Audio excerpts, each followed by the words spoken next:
जय हिंद बच्चों, हमारे YouTube चैनल में सभी स्टूडेंटों का स्वागत है। जैसा कि देख रहे हैं, आज के इस क्लास में हम लोग क्लास 12 समाकलन के बारे में पढ़ेंगे। क्लास 12 समाकलन अध्याय 7, ठीक है, प्रश्नावली 7.1।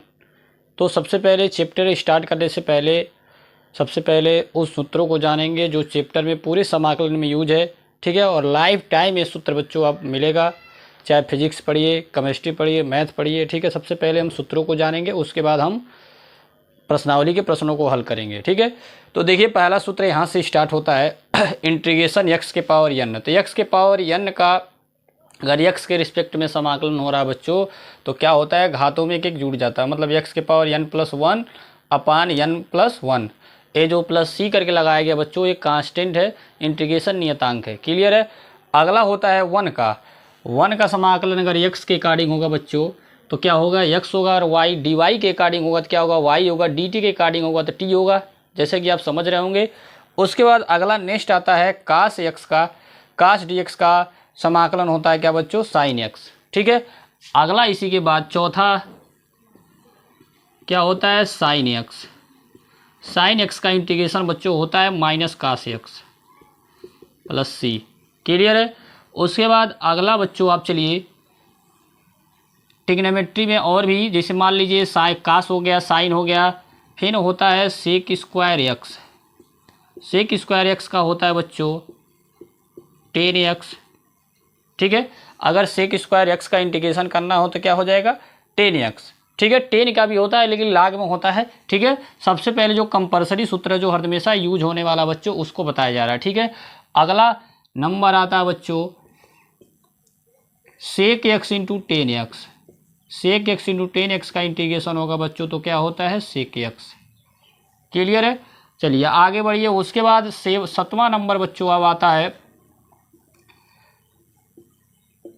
काट x इंटू कोसेक x। काट इंटू कोसेक x का क्या होता है बच्चों, माइनस का कोसेक x। ये इंटीग्रेशन कांस्टेंट लगा दीजिए, नियतांक c यहाँ भी लगा देंगे, नियतांक c। क्लियर है। इसके बाद आगे बढ़ते हैं। अगला नेक्स्ट होता है cosec square x। Cosec square x dx का होता है बच्चों माइनस काट x। क्या होता है, माइनस काट x प्लस का c। क्लियर है। अब देखिए और भी आगे चलते हैं। और इसके बाद आपका हो गया साइन हो गया, कास हो गया, टेन हो गया, कोसेक हो गया। अब आ जाइए इनवर्स में। इनवर्स बोले तो जैसे मान लीजिए इस तरह का है, अगर कहीं पे आपको इस तरह का दिखता है 1/(1 - x²), इसका जो इंटीग्रेशन होता है बच्चों साइन इनवर्स x होता है, sine inverse x plus c, ठीक है। अब उसके बाद इसके पहले इनवर्स के पहले एक और है e के पावर x का। e के पावर x का इंटीग्रेशन और अवकलन बच्चों दोनों सेम होता है, e के पावर x ही होता है। यही एक ऐसा फंक्शन होता है बच्चों कि जिसका अवकलन और समाकलन क्या होता है, दोनों सेम होता है। क्लियर। अगला 1/x का इंटीग्रेशन, 1/x का इंटीग्रेशन होता है बच्चों log x।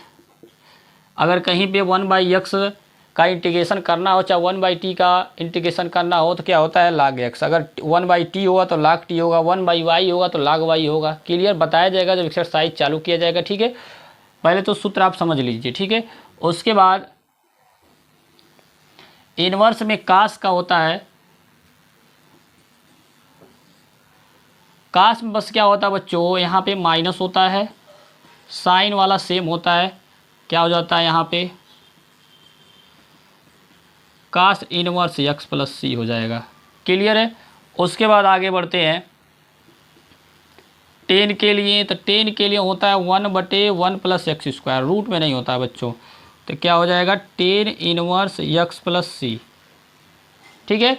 और भी सूत्र है एक्सरसाइज में, लेकिन ये तो सूत्र जितने भी लिखा गया बच्चों एक कंपलसरी है, सूत्र याद होना चाहिए, ठीक है। तभी इंटीग्रेशन हम मज़ेदार तरीके से हल कर पाएंगे, ठीक है। ये तो रहा सूत्र। चलिए अब इसके बाद अब हम प्रश्नावली को स्टार्ट करेंगे, ठीक है।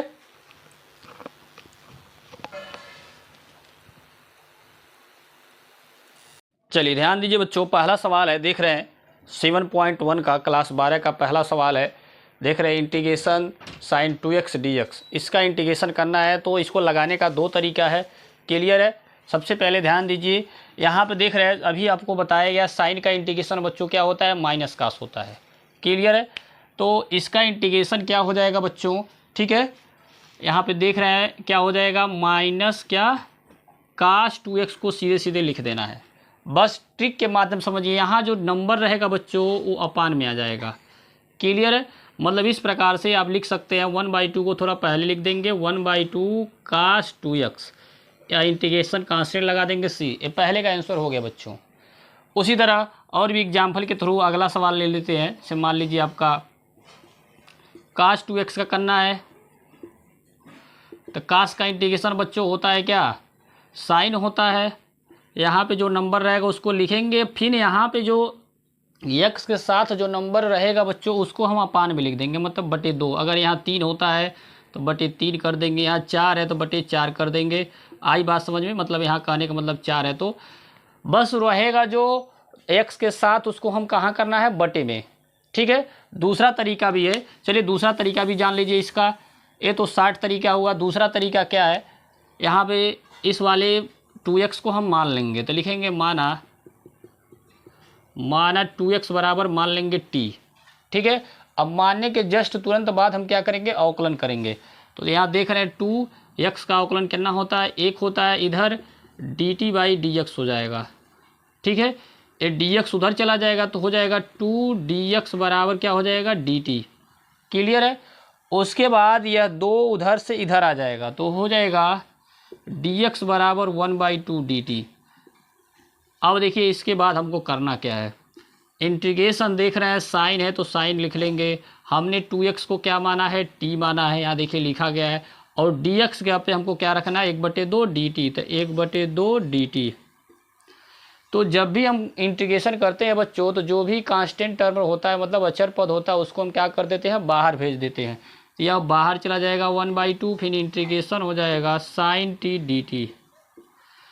अभी जस्ट सूत्र बताया गया, साइन x में रहेगा तो x में लिखेंगे, t में रहेगा तो t में लिखेंगे। तो साइन का इंटीग्रेशन क्या होता है बच्चों, माइनस का कास, t है तो t के रूप में लिखेंगे। उसके बाद इसको इस प्रकार लिखेंगे 1/2 कास t, या t का मान कितना है बच्चों, माने थे पहले 2x। देखिए सेम वही चीज़ फिर यहाँ पे आया। चाहे दोनों तरीका सेम है, चाहे जिस तरीके से आप लगाइए, दोनों तरीका आपको बता दिया गया। क्लियर है। चलिए नेक्स्ट प्रश्न की ओर आगे बढ़ते हैं। सेकंड प्रश्न इरेज करते हैं। सेकंड प्रश्न है बच्चों आपका,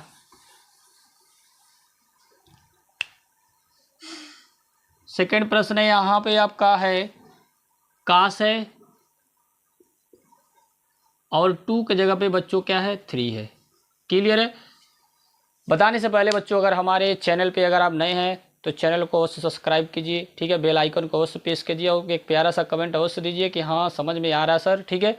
चलिए नेक्स्ट प्रश्न अगला है कास 3x का। तो कास का इंटीग्रेशन बच्चों क्या होता है, कास का इंटीग्रेशन केवल क्या होता है, साइन होता है। तो कास साइन हम लिख देंगे, ध्यान दीजिए 3x लिख देंगे, और x यहाँ 3 में है तो यहाँ 3 जो है उसको किस में कर देंगे, बटे में कर देंगे। बात आई समझ में।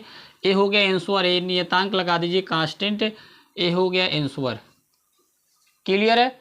चलिए अगला दिया है बच्चों तीसरा प्रश्न। तीसरा प्रश्न दिया e के पावर दिया है बच्चों 2x।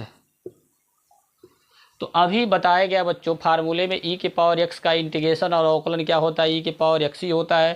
तो इसको हम e के पावर x जो रहेगा उसको लिख देंगे। जैसे यहाँ 3x के साथ था तो बटे में लिखे थे, उसी तरह यहाँ भी जो नंबर रहेगा x के साथ उसको भी हम कहाँ लिखेंगे, बटे में। ये बच्चों आपका हो गया आंसर, यानी नियतांक लगा दीजिए।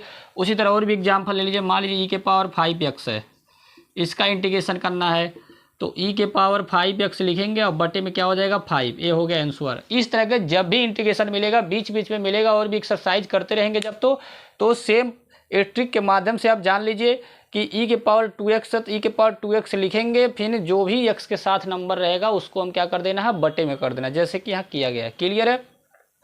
फिर उसी तरह यहाँ देखिए 5 है तो e के पावर 5 को लिखेंगे, 5x के साथ है गुणे के रूप में तो बटे में हो जाएगा। उसी तरह अगर मान लीजिए यहाँ पे 4 है तो यहाँ क्या हो जाएगा, यहाँ 4 होगा, नीचे भी क्या हो जाएगा 4 हो जाएगा। क्लियर है?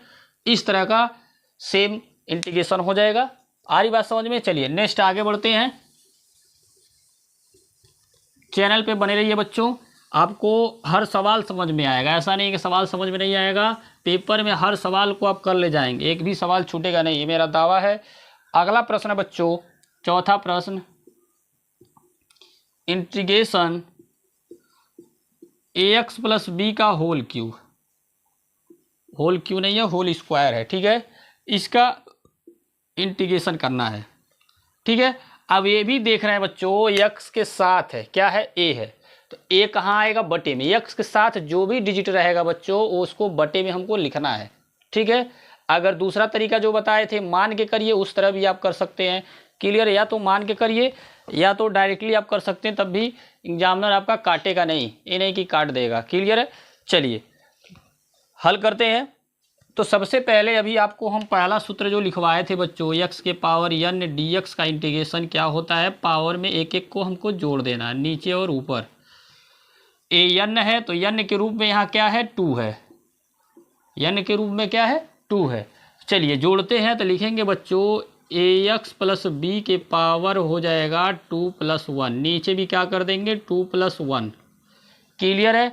अब क्या करना है, बोले हैं बच्चों x के साथ जो भी नंबर रहेगा, नंबर चाहे कांस्टेंट के रूप में कोई अचर पद, x के अलावा देख रहे हो x के अलावा क्या a है तो यहाँ बटे में a कर देना है। बात आई समझ में?